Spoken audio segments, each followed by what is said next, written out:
Hola, muy buenas noches. Nosotros somos el equipo 3 y les vamos a explicar emisiones de ruido. Actualmente las emisiones de ruido son un gran problema que enfrentamos los seres humanos en gran cantidad de ciudades. Principalmente la número 1 a nivel mundial es Japón, pero la Ciudad de México se encuentra en las principales con distintas fuentes que pueden ocasionar algún daño para los seres humanos. A continuación, les presentamos esta tabla donde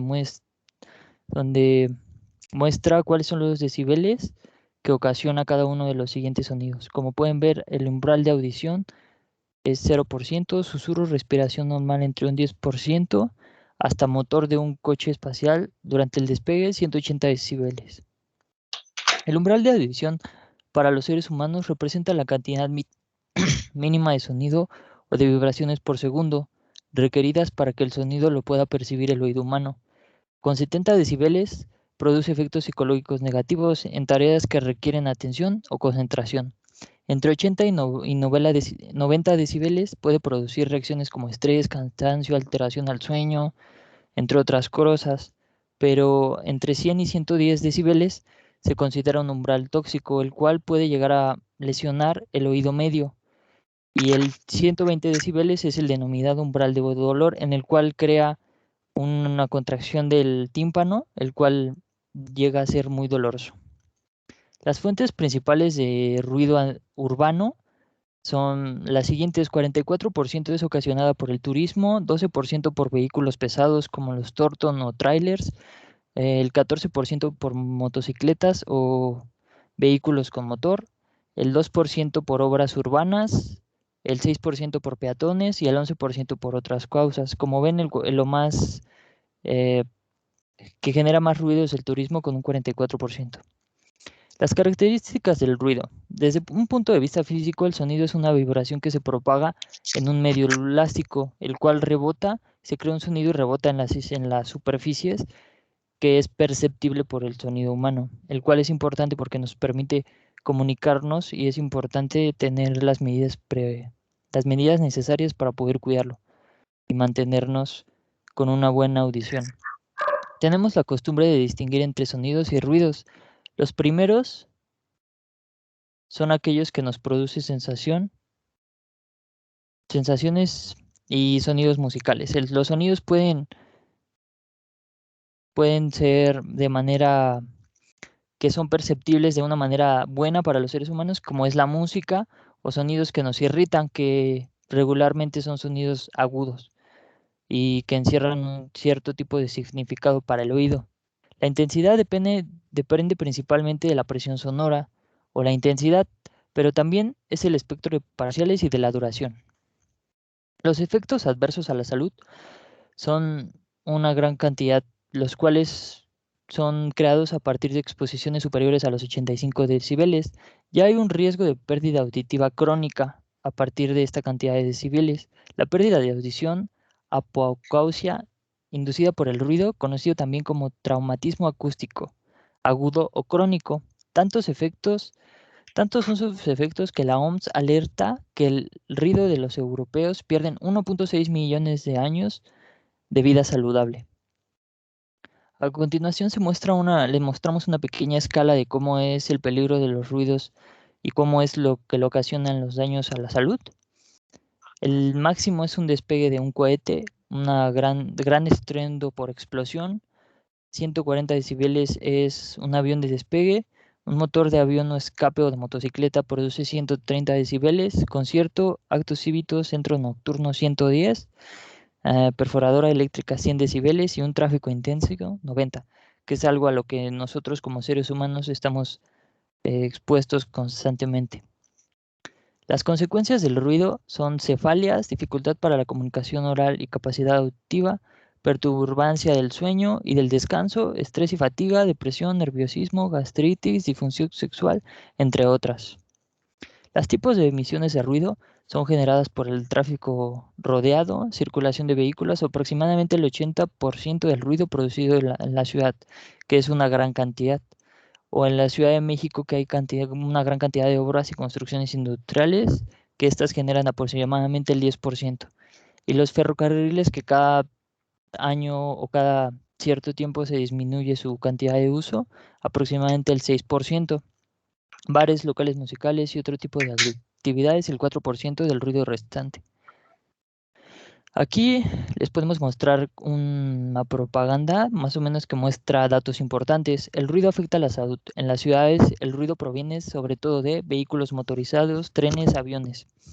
El ruido en Europa afecta a 1 de cada 5 personas. Están expuestos a un ruido de tráfico superior a los límites que marca la OMS de 55 decibeles. Estos 55 decibeles todavía son considerados en un margen que no causa daños a la salud. Y 13 millones de personas sufren alteraciones en el sueño, ya que al vivir en una ciudad muy poblada tienes que acostumbrarte a vivir con este gran umbral de sonidos. Esto causa 72.000 hospitalizaciones anuales y muertes prematuras anuales, 16.600. Se asocia con muchas enfermedades como lo son molestias, estrés, trastorno del sueño, alteración de la conducta, bajo rendimiento, hipertensión, enfermedades del corazón.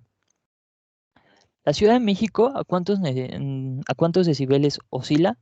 México es una de las 5 ciudades más ruidosas de Latinoamérica, como les comentaba al inicio de la presentación. De acuerdo a una investigación de Animal Político, el ruido en la Ciudad de México encontró que en avenidas contiguas a zonas residenciales el límite permitido es 55 decibeles, es frecuentemente rebasado. Y como pueden ver, hay una imagen en el Palacio de Bellas Artes que muestra un aparato mostrando 84.6 decibeles. Algunas recomendaciones son aislar fuentes generadoras de ruido, eliminar, sustituir, encerrar, etc.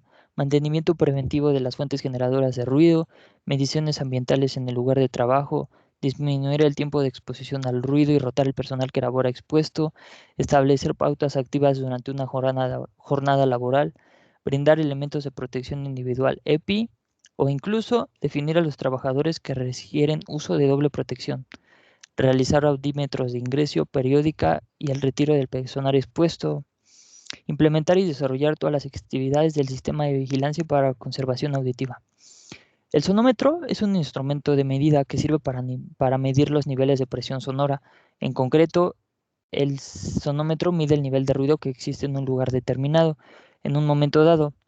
La unidad con la que trabaja el sonómetro es el decibelio, como lo hemos ido manejando a lo largo de la presentación. A partir del año 2003, la norma IEC 61.67 unifica ambas normas en una sola.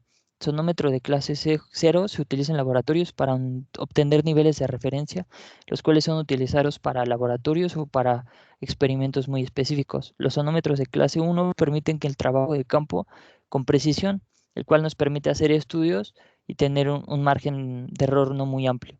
El sonómetro de clase 2 permite realizar mediciones generales en los trabajos de campo y el sonómetro de clase 3 es el menos preciso y solo permite una realización aproximada, el cual es bueno para nosotros si nosotros queremos llevar como personas un control de cuáles son los decibeles que estamos rodeados constantemente.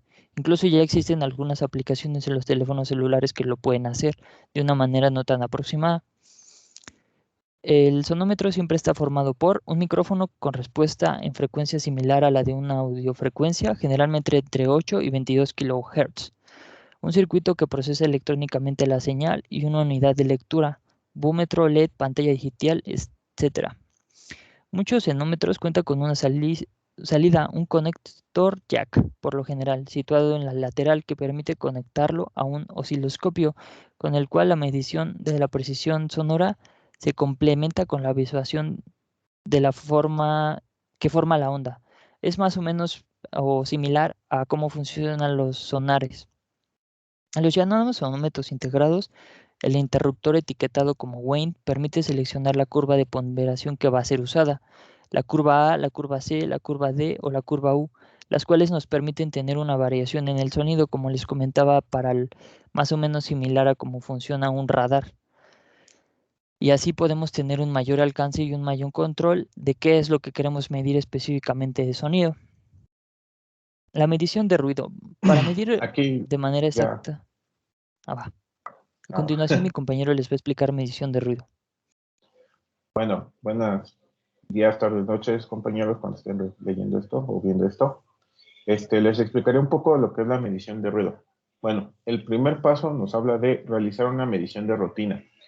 Ustedes cuando van a realizar un tipo de trabajo, un proyecto o demás, en todos los aspectos, ustedes tienen que realizar este tipo de medición de rutina. ¿Para qué?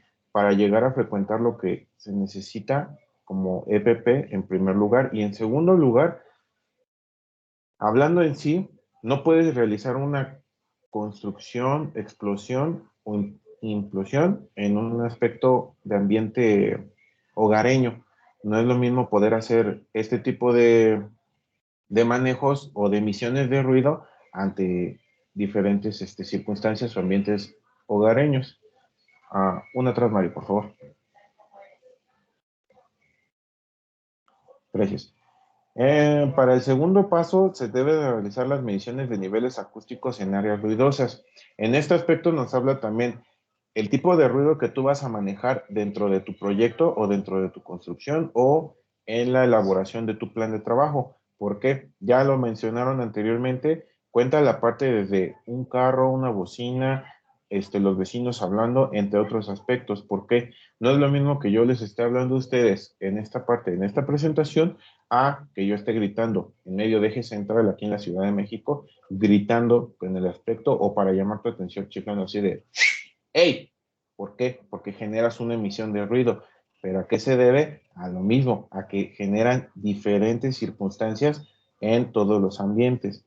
Para quedarnos claro, nos dice que una medición de nivel acústico es un método sistemático para medir los niveles de presión del sonido de equipos o tareas específicos en un área o cerca de una persona. Siguiente, por favor. Bien, el tercero, crear un plan de muestreo de ruido. Los resultados de tus mediciones básicas del nivel acústico y tus observaciones sobre cómo fluctúa el ruido durante el día laboral pueden ayudarte a elaborar un plan para ver cuántas mediciones deben tomarse para evaluar con precisión las exposiciones al ruido. Un ejemplo que yo les puedo poner, yo trabajo en Bonafont, en el cual se utiliza una maquinaria que se llama lavadora. Genera demasiado ruido, desde movimientos de rodillos, bandas transportadoras funcionando, alarmas de presión entre personal platicando, etcétera. Para eso se realiza un muestreo me parece que cada semana en cuestión de emisiones, porque no todos los días hacemos la misma tarea. Entonces tú tienes que generar un muestreo de ruido. ¿Por qué? Agregamos la parte de que alguna falla, una alarma que se generó, paros de emergencia, todos los ruidos continuamente van cambiando. Entonces, ahí es donde nosotros entramos con nuestro aparato para medir el sonido y cuántos decibeles estamos generando. Y en el cuarto aspecto es monitorear las exposiciones al ruido del empleado. Ya hablamos de la implementación del equipo de protección personal.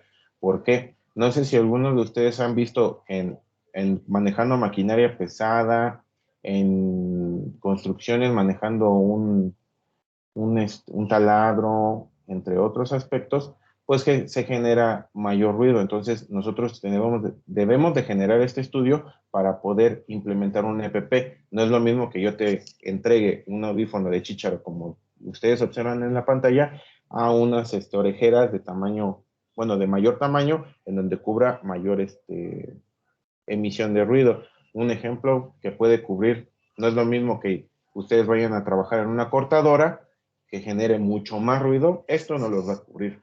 Entonces, ¿qué necesitan? Unas orejeras que cubran toda la oreja. Siguiente, por favor.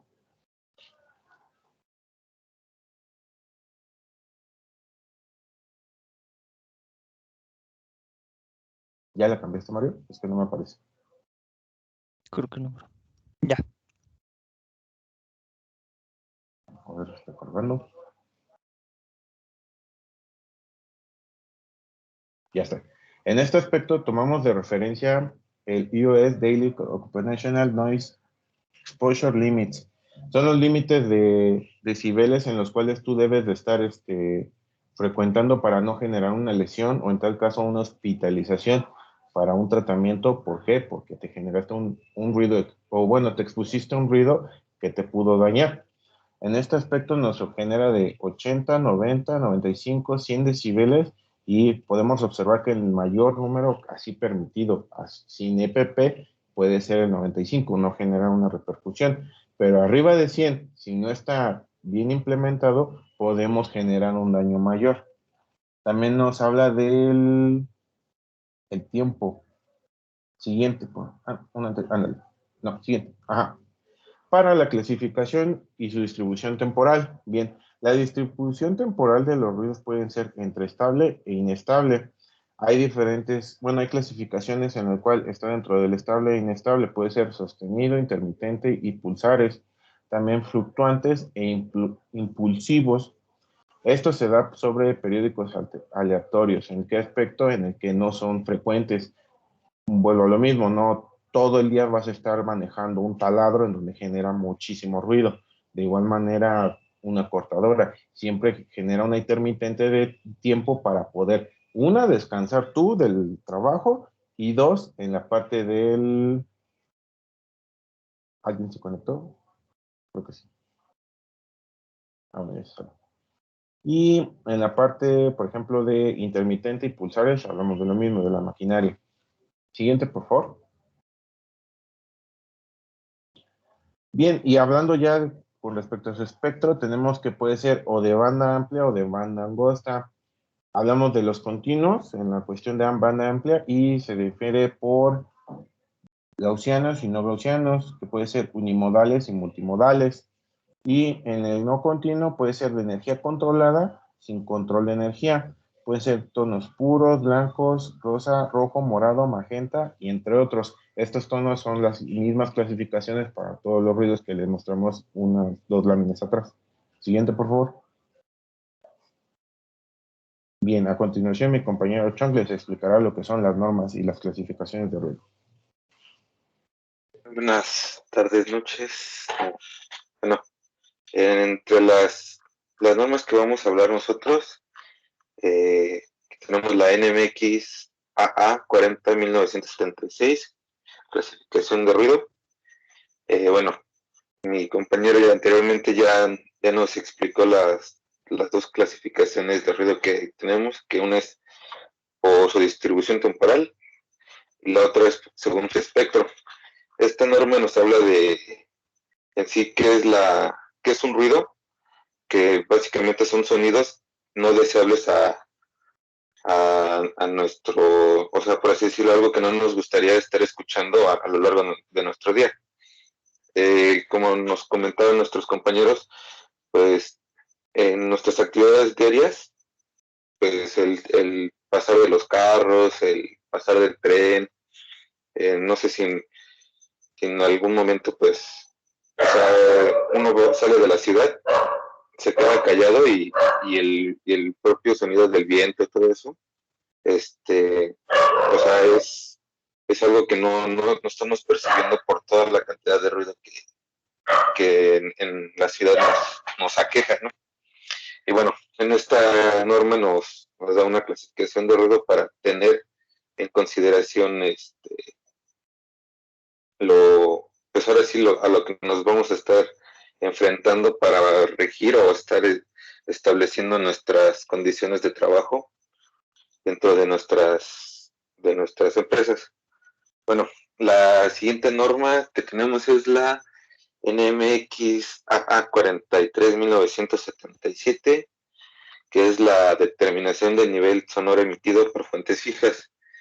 Bueno, entonces, esta norma establece un procedimiento para determinar el nivel sonoro que emite una empresa, bueno, empresa o una industria, una fábrica, que se determine como una fuente fija. Bueno, estas mediciones se, se, se toman mediante aparatos que ya nos mencionaron nuestros compañeros, los sonómetros, y estos tienen diferentes características o especialización de acuerdo a los estudios que se están realizando. Y una vez que se hacen todas estas mediciones, hay un método de evaluación de los resultados para determinar qué cantidad de ruido se está produciendo en esta, pues ahora sí que en esta área de trabajo, ¿no? Entonces, bueno, como actividades preliminares para el procedimiento hay que levantar un croquis donde se van a, bueno, donde está ubicada la planta, los equipos o las máquinas donde están trabajando y donde se van a estar tomando estas mediciones. Vamos a, por así decirlo, delimitarlas y vamos a determinar en qué lugares es mejor tomar las mediciones del sonido. Y bueno, ya después de haber hecho esto, vamos a hacer la selección del equipo, que son los sonómetros, la calibración del equipo. Bueno, esto es un punto importante porque si nuestro equipo no está calibrado, pues nosotros podemos tener muchas variaciones en nuestros resultados. Lo que podría resultar es que nuestro estudio, nuestras medidas que vayamos a tomar, no sean las adecuadas para las condiciones en las que están trabajando nuestros operadores. Entonces esto, en vez de beneficiar, nos va a traer más problemas porque los trabajadores pueden desarrollar enfermedades del trabajo, pueden sufrir accidentes al distraerse o perder, no sé, desorientarse por algún, bueno, por la cantidad de que el ruido es demasiada. Y entonces hay que tener cuidado con que nuestros equipos estén calibrados.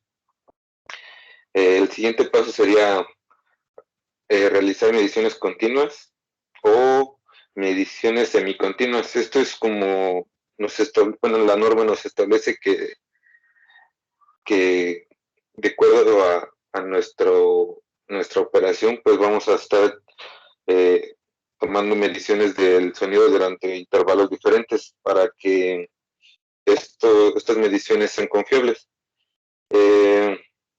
Realmente, pues, las mediciones semicontinuas se hacen para que no estén todo el tiempo ahí los operadores, todo el día, toda la jornada, tomando la medición, sino que tomen un descanso para realizar otras actividades, ya que también esto es un proceso largo y tedioso, entonces hay que por así decirlo, despejarnos un poco.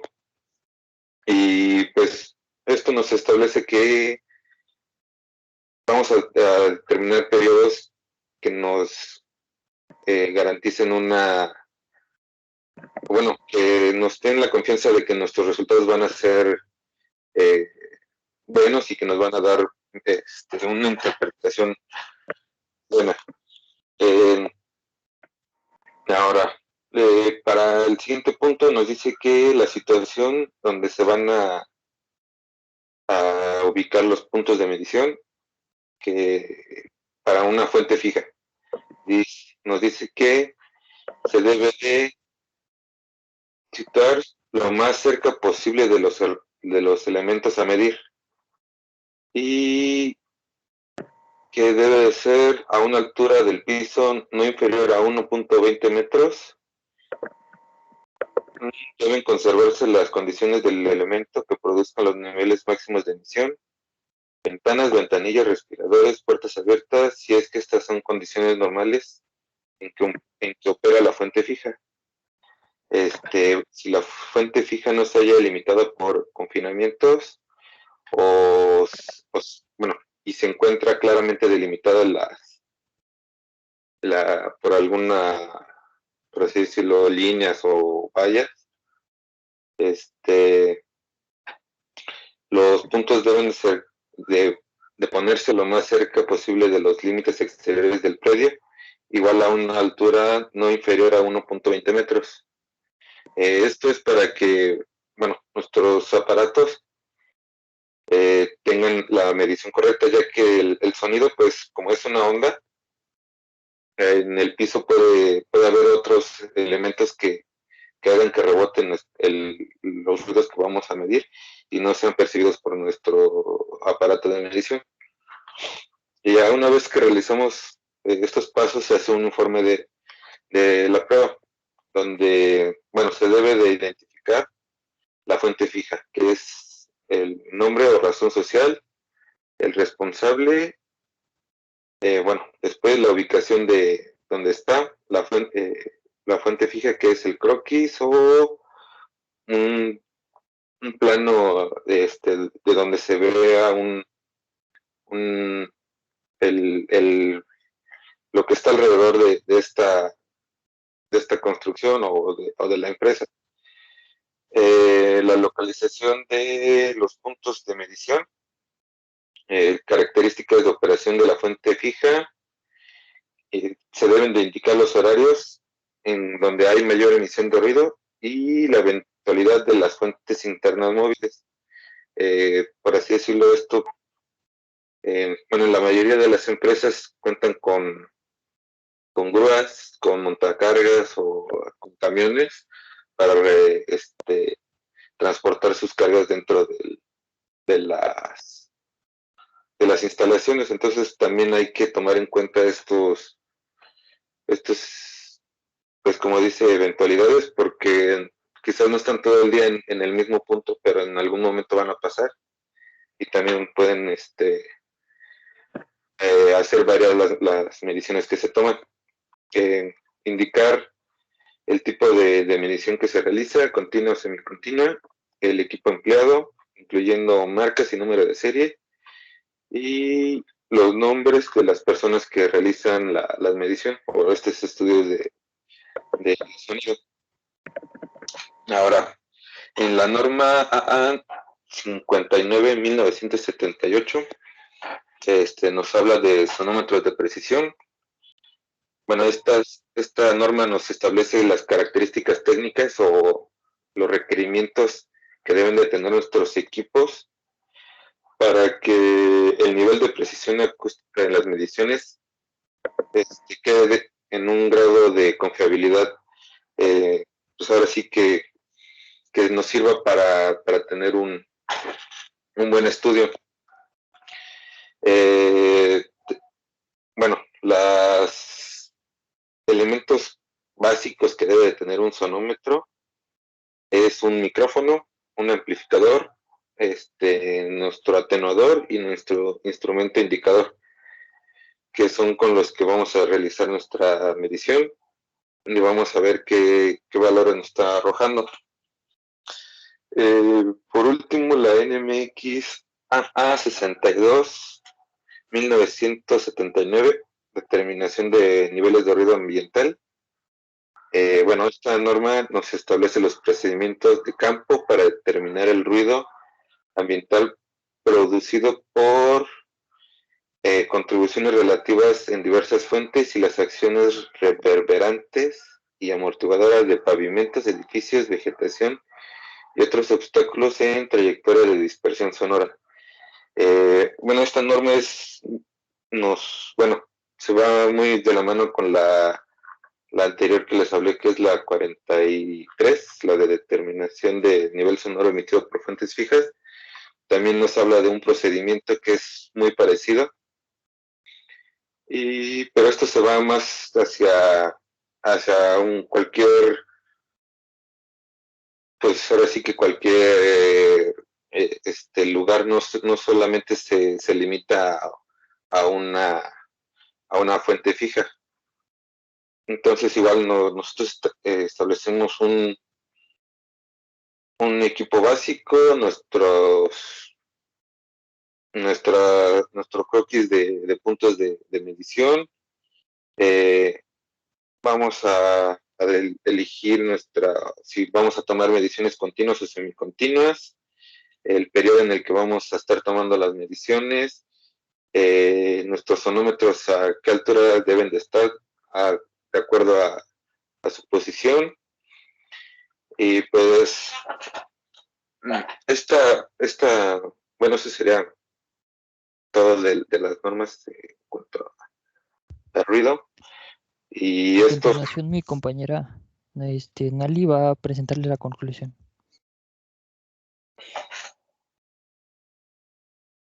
Bueno, las conclusiones que nosotros tenemos sobre el tema es que por la actividad humana no ha bajado las causas de la contaminación sonora en el ambiente. Se calcula en los últimos 20 años se ha duplicado. El principal estado que tiene el primer lugar de más de 65 decibeles es el estado español y el segundo es Japón. El ruido es uno de los factores que más alteran la vida cotidiana y la convivencia, pero es también un grave problema para la salud pública.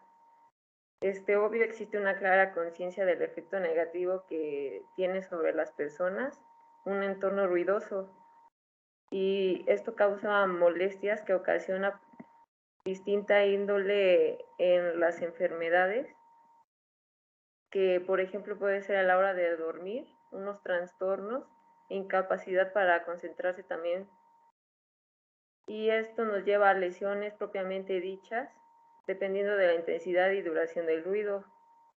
La contaminación también puede ser producida por las grandes concentraciones urbanas y en los centros de producción.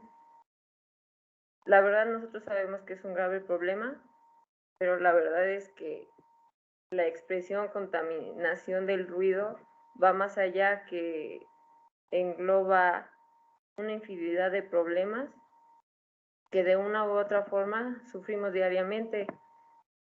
Unos ejemplos que nosotros notamos diariamente puede ser el tráfico de los automóviles, los trenes, los aviones, y esto provoca un nivel sonoro muy elevado, y en algunos casos los electrodomésticos también contribuyen a este problema, la contaminación del ruido, bueno, por el ruido. Y pues la verdad existen además otros elementos que podemos tener en cuenta que analizando son muy complejos, pero a la vez son muy simples porque los vemos diariamente. La contaminación acústica, en cierto momento el ruido nos puede causar molestias o estrés, que nosotros no nos damos cuenta, pero podemos decir que es por el trabajo, pero también puede influir el ruido, que es casi imperceptible en nuestro caso, ¿no? Mucho ruido también puede provocar una pérdida progresiva de la sensibilidad auditiva. Estos efectos que producen la exposición varían en función de la intensidad, porque en realidad nosotros no tenemos la forma de cómo medir la intensidad del ruido. Nosotros nada más lo escuchamos, pero hasta que cierto nivel está en el ambiente y nosotros qué tanto podemos aguantar, que la medida media es 65 decibeles y no debe de pasar de esta.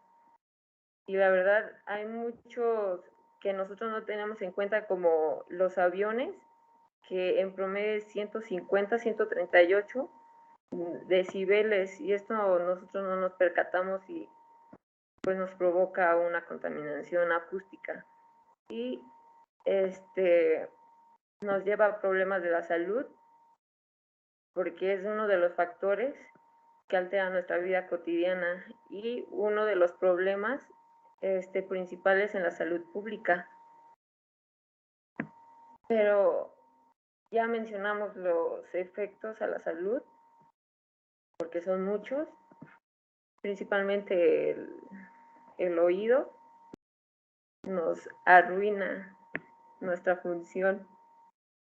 Y pues de nuestra parte sería que nosotros no lo podemos reducir, porque en sí no podemos controlar los pitidos de los automóviles, las construcciones, los aviones cuando vuelan y tienen que hacer viaje las personas. En sí nosotros no podemos cómo reducirlo, y pues nos va a seguir afectando diariamente.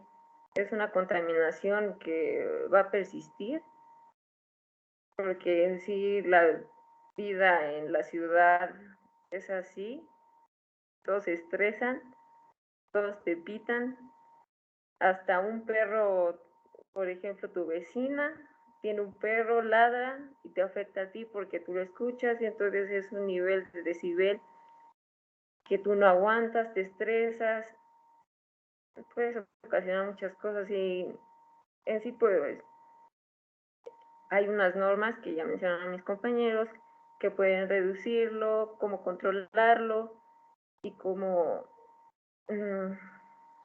pues que no exceda nuestra salud. Pero en sí pues tenemos que seguir viviendo con esto y también identificar en nuestra casa qué es lo menos que nosotros podemos provocar de ruido para llevarlo más tranquila, ¿no? Y de nuestra información sería todo, de nuestra parte, lo teórico, tanto los ejemplos, y ese es el tema de contaminación por el ruido.